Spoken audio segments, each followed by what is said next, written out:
You might find that you have a strong urge to eat after dinner.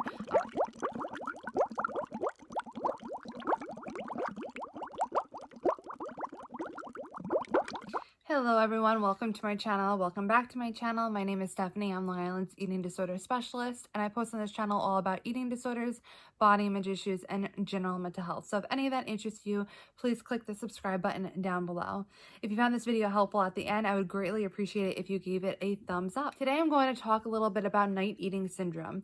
Night eating syndrome in and of itself isn't actually a formal diagnosis according to the Diagnostic and Statistical Manual, but it would fall under the diagnostic category of other specified feeding or eating disorders. Again, the diagnostic code isn't necessarily something you have to worry too much about, because that's something that you might discuss further with your therapist if you have one. If you don't, I would highly recommend that you do get one if you think you may be struggling with this. And the OSFED, which is the other specified feeding eating disorders, just the acronym for it, this is the category that it would fall under.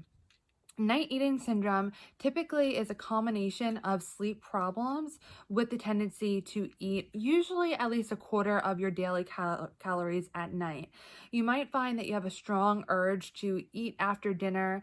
Maybe you feel as though you have to eat a significant amount to sleep, and you have that connection between food and sleep. And when I say significant amount, that doesn't mean a binge necessarily. That's where I want to make that distinction, that while binges in binge eating disorder may occur mostly at night, this isn't necessarily a category of binge eating disorder. While it can be, while we might see them kind of coincide a little bit, and maybe some of those behaviors in night eating syndrome reflects a lot of what happens in binge eating disorder, they are not the same. So when you are presenting what your behaviors are to a therapist and your beliefs and your thoughts, they will help you to further determine what exactly that diagnosis is. Again, that's their job, so don't take this as something that you need to diagnose yourself.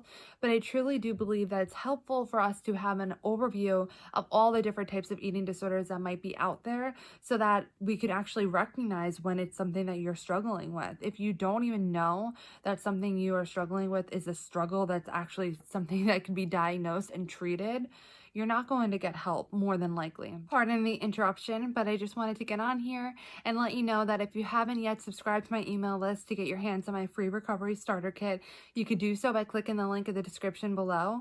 I really believe that this recovery starter kit will be super helpful for you, whether you're at the beginning of your recovery journey or you're just looking for something to reinvigorate or remotivate your recovery. Night eating syndrome doesn't have to include binges. You might have what would be constituted as a normal, I know normal is relative, so I hate using that word, but a relatively normal amount of food, not necessarily something that is a significant amount of food. It doesn't necessarily have to bring you to the point of feeling uncomfortable because you ate so much, or maybe even pain because you ate so much.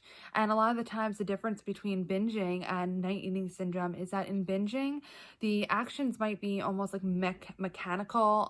You might feel as though you're not even realizing so much what you're doing. It could be more of like an out-of-body experience. And I'm not saying you are totally dissociated, but there might be some more of the dissociations in that sense between you and engaging in binging at night versus just struggling with night eating syndrome behaviors, which is the tendency to be eating at night. And not to say that you have to have this if you eat at night. I mean, we have to take everything into account.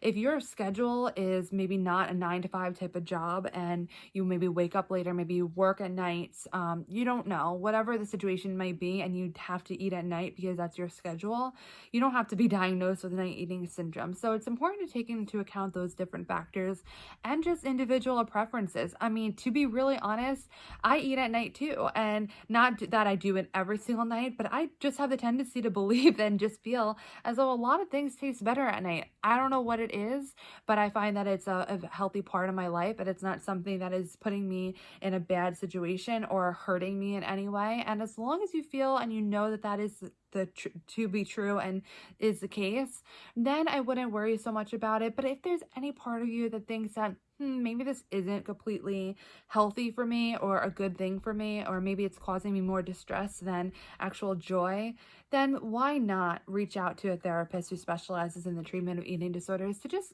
understand maybe what their perspective is on everything, to hear maybe what they think might be going on, and to have something that might be able to help you and learn some tools. Why not? I hope you found this video helpful. If you did, please give it a thumbs up. Leave a comment down below. Have you ever heard of night eating syndrome? Yes or no?